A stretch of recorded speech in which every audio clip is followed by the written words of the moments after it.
धन्यवाद अध्यक्ष जी। आपने मुझे राष्ट्रपति जी के अभिभाषण के संदर्भ में माननीय सर्बानंद सोनोवाल जी द्वारा दिए गए प्रस्ताव को समर्थन देने के लिए मौका दिए हैं। मैं आपको हृदय से आभार व्यक्त करता हूं। अध्यक्ष जी, this is the 12th year of the Narendra Modi government, and the first speech of the Honorable President to this august House in the second part, the most important part of the Amrit Kal, the 2 decades that are the most important to lay the foundation for a Viksit Bharat. This speech of the Honorable President comes at a time when India today, despite the global economic slowdown, is the world's fastest growing large economy. It comes at a time when India has lifted 25 crore people out of poverty. It comes at a time when our people are given wings to their aspirations. It comes at a time when the youth of India, the Yuva Shakti, are being empowered to be the future torchbearers of this hoary, great civilization. Adhyaksh ji, in the last 12 years, the popularity and political capital of our government and our Prime Minister is on a constant increase. And 12 years is a very long time in a competitive democracy like ours. In the same 12 years, many other democracies have seen many leaders come and go. We have seen how in United States, in United Kingdom, in Japan, in Italy, in many countries where, like us, we have a thriving democracy, many leaders have come and gone. But it is to the testament of the Prime Minister's dedication, his delivery of governance, that not once, not twice, but consecutively, 3rd time the Prime Minister has been re-elected to office with thumping majorities, and our popularity and political capital is only increasing. अध्यक्ष जी, मैं कल राष्ट्रपति जी के अभिभाषण जब मैं पढ़ रहा था, स्वाभाविक तौर पर मुझे लगा कि पिछले 10 साल से पहले, क्योंकि पिछले 10 साल के अभिभाषण में हम सब भाग ले चुके हैं, यहां पिछले 5 साल में यहां बैठकर सुनने का मौका जनता ने मुझे दिए है। लंबी सफर पूरे देश पिछले 10 साल में हम किए हैं। स्वाभाविक रूप से मैं यूपीए की कालखंड के राष्ट्रपति के अभिभाषणों को मैं एक बार देख रहा था। To put into context the journey of development the country has done in the last 10 years, I went and read the 10 speeches of the Honorable President delivered during the 10 years of the UPA. और अध्यक्ष जी, मैं उन सभी भाषणों के एक-एक, 2-2 साल आपके सामने, आपके माध्यम से देश के सामने प्रस्तुत करना चाहता हूं, because that will be a stark example, a reminder to the country of what was a lost decade of opportunity and what is today a decade of transformation under Narendra Modi.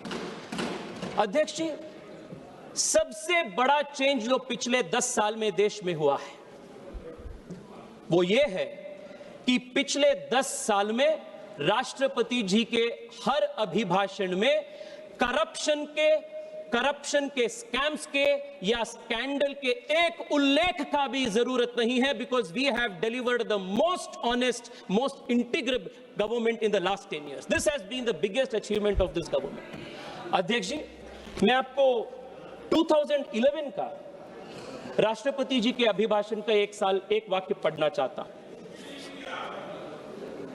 This is what the Honorable President said in her address. There has been a grievance in some quarters that the benefits intended for the poor through anti-poverty programs have not reached them in full measure.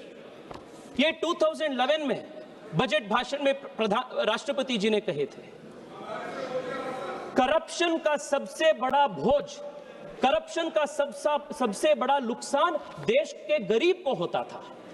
And contrast it to today, when in 2026, Honorable President says in her address, my government is institutionalizing transparency and honesty in systems.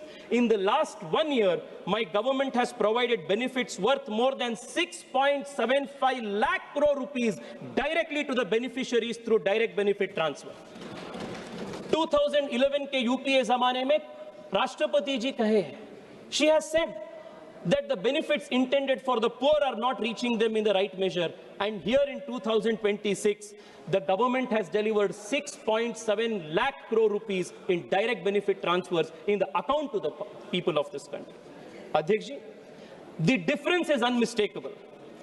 The UPA government acknowledged failure in delivery. The Modi government has ensured delivery with dignity. What was once rhetoric has now become reform. What was once leakage is now replaced with direct benefit transfer. This is the stark example between UPA and today's era of good governance. Adhyaksh ji, the other most important aspect of contrast lies in how the earlier government handled the country's economy. UPA के 10 साल high inflation के और लो growth के 10 साल था, policy paralysis के 10 साल था. और यूपीए के 10 साल के आप जब भाषण देखते हैं अध्यक्ष जी, मैं तो हैरान हो गया देख के. हर भाषण में फेल्यूर का एक्सप्लेनेशंस होता था, फेल्यूर के एक्सक्यूजेस होता था. मैं आपको जिक्र करना चाहता हूं 2009 के भाषण. राष्ट्रपति जी का 2009 के भाषण में कहा जाता है, India is facing a low growth. It will require meeting the challenge of restoring economic growth, which is now hurt by global economic slowdown, back to a higher growth path. High growth is necessary to provide government the capacity to expand opportunities for employment. ये 2009 का acknowledgement. 2010 में, did things change? In 2010, the president says, the current financial year is expected to see a slowing down of growth on account of the global recession. ये 2010 का. 2011 में low growth and high inflation तो common बन चुका था, routine बन चुका था. And 2011 में पुनः जिक्र होता है. We have gone through a difficult year for our country. Inflation has become a problem in the past year. 2009, 2010, 2011, the same script continues. 2013 में ये देखिए अध्यक्ष जी, we are burdened by gathering anxieties about economic slowdown, job security, employment prospects. People are concerned about the security of our women and children. The past year has been a very difficult one for the global economy. Europe is in recession. Most emerging markets are growing very slowly. It has been a difficult year for India also. Both global and domestic factors have affected our growth. The Indian economy is currently experiencing slower growth. Real GDP grew by 5.4% in the first half of the current fiscal year. This is significantly lower than the average of around 8% in the last decade. Yet 2013 mein, government puts this on record. Adhyaksh ji, the 10 years of UPA, the entire economic narrative was of slowdown, of inflation, of anxiety, of youth having no jobs, and most importantly, it was a narrative of excuses.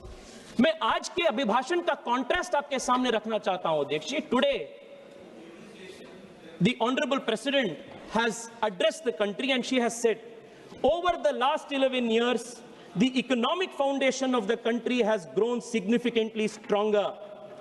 Despite various global crises, India has remained the fastest growing major economy in the world. India has further improved its record in keeping inflation under control. It is directly benefiting the poor and middle class. As a result of the policies of my government, the income of our citizens has increased, the savings has grown, their purchasing power has also increased.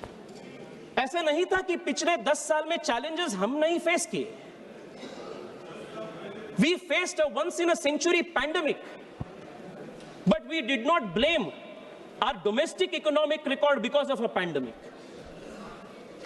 अध्यक्ष जी, मैं कहीं पढ़ रहा था. What is the difference between great leadership and weak leadership? Weak leadership excuse देते हैं. Weak leadership बोलते हैं because of this reason we are not able to do. Great leadership ये होता है, they say despite these challenges we are doing.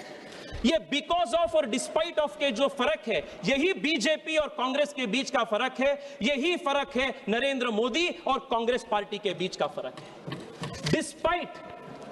Despite a global once-in-a-century pandemic, despite disruption of global supply chains, despite unprecedented global economic headwinds, Europe is slowing down today. Emerging economies, developed economies around the world have slowed down today, but we have not made this as an excuse. Despite these challenges, the country is today the world's fastest growing large economy in the world. This is the strength of how we have managed the macroeconomic fundamentals in the last 10 years. And it has come after a lot of hard work. I'll come there, Adhyaksh ji, in the next portion. Speaker, sir, while this was the contrast of the economy, this was the contrast of the corruption and transparency eras, the other very important contrast of the Congress era and the Narendra Modi era of today, it is very important to recollect this because we easily forget the journey that we have made, especially as a youngster representing a generation that has seen through this, and also speaking for those young people who have perhaps lived through the dangerous decade of the UPA when they were very small, where they were very young. It is very important to recollect the horrendous 10 years so that we appreciate the journey that we have made. Adhyaksh ji, what was the situation of the country's internal security? मैं आपको जिक्र करना चाहता हूं UPA के राष्ट्रपति अभिभाषणों के वाक्यों का. In 2010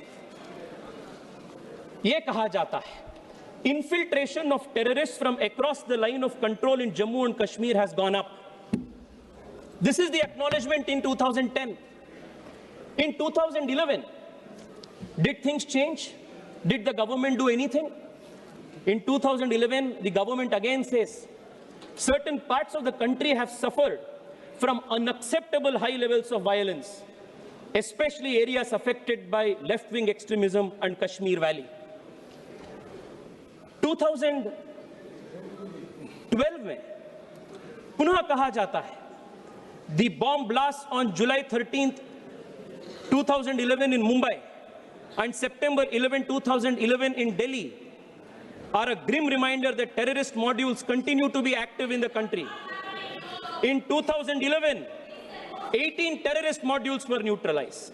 Terrorism, fundamentalism, ethnic violence and left-wing extremism continue to pose major challenges. ये 2012 का है. क्या 2013 में स्थिति सुधरी? 2013 में पुनः सरकार बोलती है, टेररिज्म की बात कहे तो आपको क्यों ऐसा हो रहा है?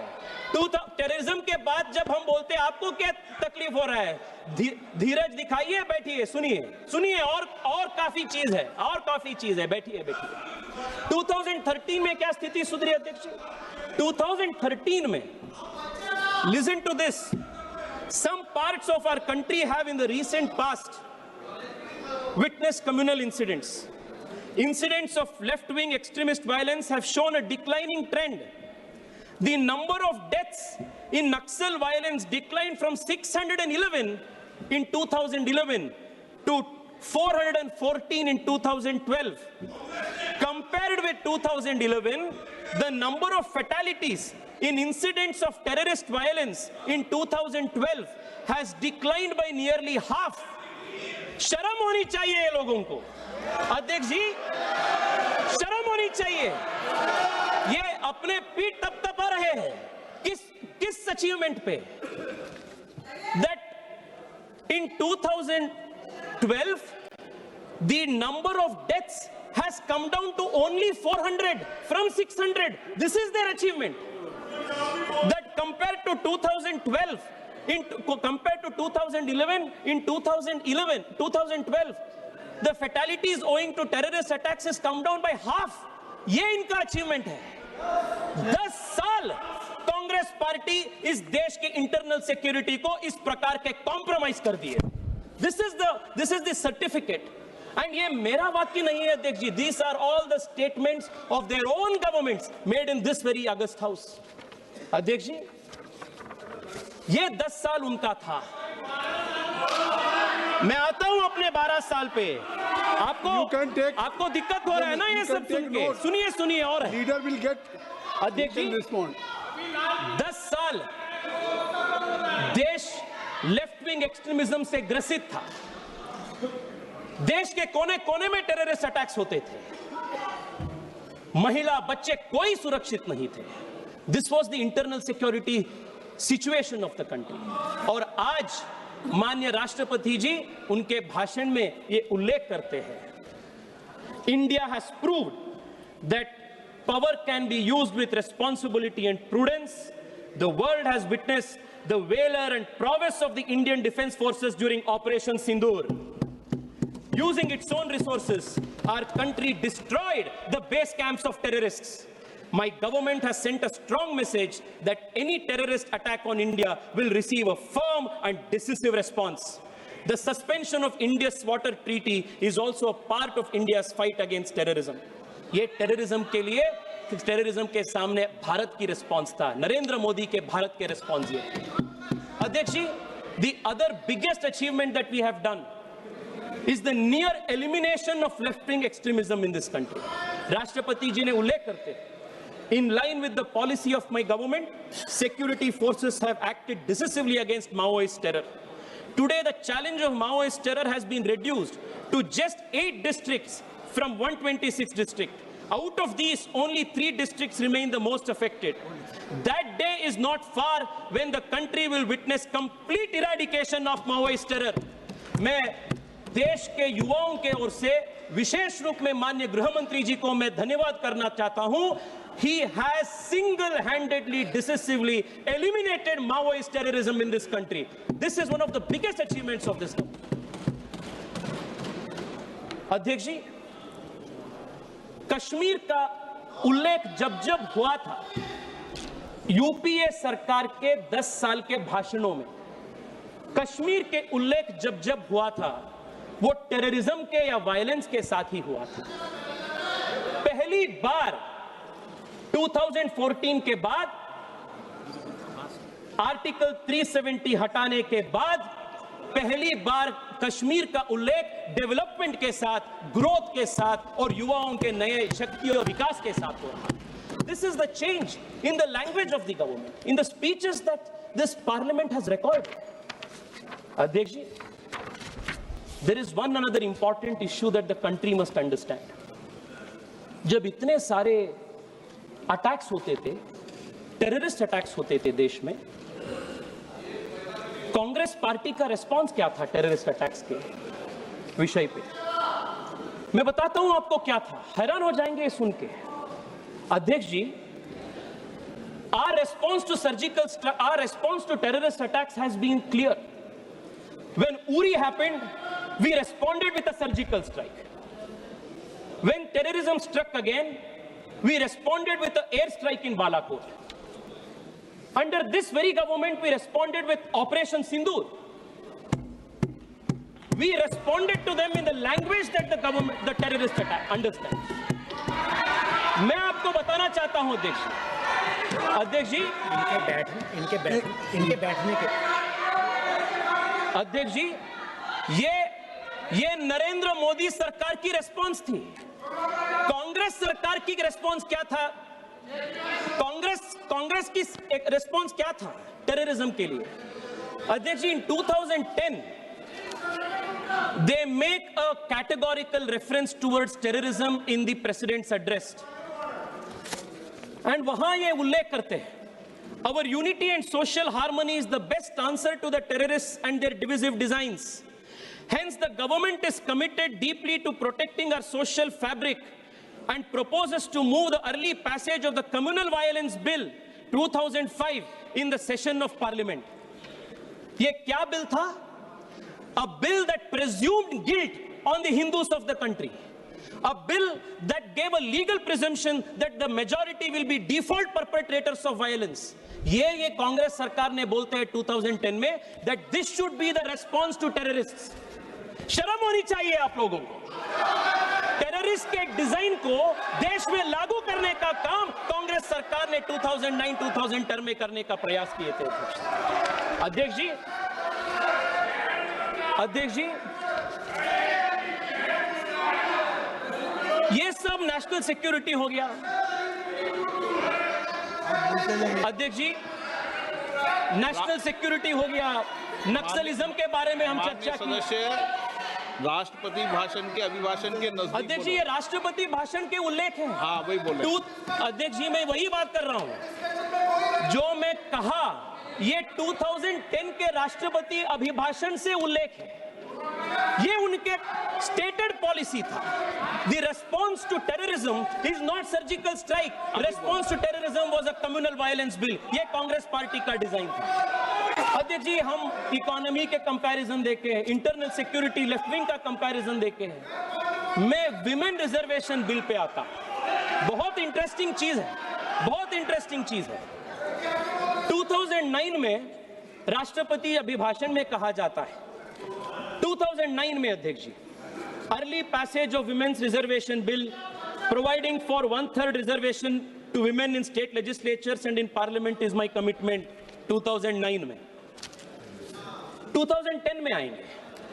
2010 में पुनः रिपीट होता है, my government is committed to ensuring early passage of the women's reservation bill. 2012 में पुनः रिपीट होता है, My government has introduced a constitution amendment bill to provide reservation for women. और 2013 में conveniently ये drop हो जाता है. 2009, 2010, 2011, 2012 बार बार यही promise दिया जाता है, but promise remains a promise until Narendra Modi comes and promises and delivers on the commitment of women's reservation. ये फर्क है अध्यक्ष जी. यही हालत वन रैंक वन पेंशन का भी हुआ था. इनका सिर्फ रेटरिक है, रिफॉर्म नहीं है, प्रॉमिस है, कभी कमिटमेंट में लागू नहीं होता है. अध्यक्ष जी, मैंने कल कांग्रेस के 2004 से 2014 तक 10 साल के भाषण को पीडीएफ में ओपन करके कीवर्ड सर्च किया. क्या भारत के सांस्कृतिक विरासत के बारे में, अपने सिविलाइजेशन के बारे में, कल्चर के बारे में, अपने मंदिरों के, अपने भाषाओं के, अपने विरासत के बारे में क्या उल्लेख भी किया है क्या? इसको मैंने कीवर्ड सर्च करके पीडीएफ में 10 साल के भाषण को मैंने एक बार देखा. अध्यक्ष जी, you will be shocked with one. सिर्फ एक जगह पे स्वामी विवेकानंद जी के 150th बर्थ एनिवर्सरी के सेलिब्रेशंस का फुटनोट छोड़ के पूरे 10 साल के कांग्रेस के कार्यकाल में भारत के संस्कृति, विरासत, सिविलाइजेशनल वैल्यूज और ईथोस के बारे में जिक्र भी नहीं हुआ. ये this is all part of the record of this country. इसका एक मिनट अध्यक्ष जी, एक मिनट. अच्छा, कोई रिकॉर्ड हो तो बोल दो. आप बोलना चाहते हो रिकॉर्ड? नहीं, ये कह रहे हैं जो आरोप लगाया उस पर कोई रिकॉर्ड है तो बोल दो. रूल की छोड़ो. चलिए अध्यक्ष जी, मैं चैलेंज करना चाहता हूं अध्यक्ष जी. ये ऐसा नहीं है कि ये मेरा घर का कोई डॉक्यूमेंट्स है, ये पार्लियामेंट के रिकॉर्ड्स हैं. I challenge any MP from the Congress, show one sentence on the civilizational integrity of this country. 10 years. Commitment ही नहीं है. Sir, compare this with Narendra Modi. 2014 में पहली बार जब हम आते हैं, हम देश को वादा करते हैं, we will do technology and we will also improve tradition. Tradition और टेक्नोलॉजी दोनों को भारत में कोई इंप्रूवमेंट किए हैं तो भारत में पहली बार नरेंद्र मोदी सरकार ने। अध्यक्ष जी, हृदय स्कीम 2015। तो माननीय सदस्य, एक मिनट, माननीय सदस्य प्लीज, माननीय सदस्य प्लीज मेरी बात सुनिए, पहले मेरी बात सुनिए। एक, मैं आपको, आपकी पार्टी के लोग आपका नाम नहीं देंगे तो भी मैं आपको बोलने की इजाजत 5 मिनट दूंगा। माननीय सदस्य, इनकी बात खत्म कर लें तो। राहुल गांधी जी की पहले अध्यक्ष जी, अध्यक्ष जी, मैं तो यहाँ हाथ में 10 साल के यूपीए के पूरे स्पीचेस को प्रिंट आउट करके लेकर आ चुका हूं। तेजस्वी, honorable speaker has mentioned, Sri Tejasvi Surya has mentioned, from 2004 to 2014 Bharat के संस्कृति के ऊपर कोई भी कांग्रेस ने कुछ भी नहीं बोला। Sir, PT Thomas, former member of parliament, Sree Narayana Guru के बारे में और इंडियन कल्चर के बारे में, इंडियन संस्कृति के बारे में जो सिलेबस में उनके लिए जगह होना चाहिए, श्रीनारायण गुरुदेवन जी के बारे में बहुत सारे चीजें बोला है। सर, ऐसे कैसे बोल रहा है कि कुछ नहीं बोला है? How can he say that sir? He is माननीय अध्यक्ष जी, अब बैठ जाइए, अरे बैठ जाओ भाई, बैठ जाओ। माननीय अध्यक्ष जी, सम्मानीय सदस्य का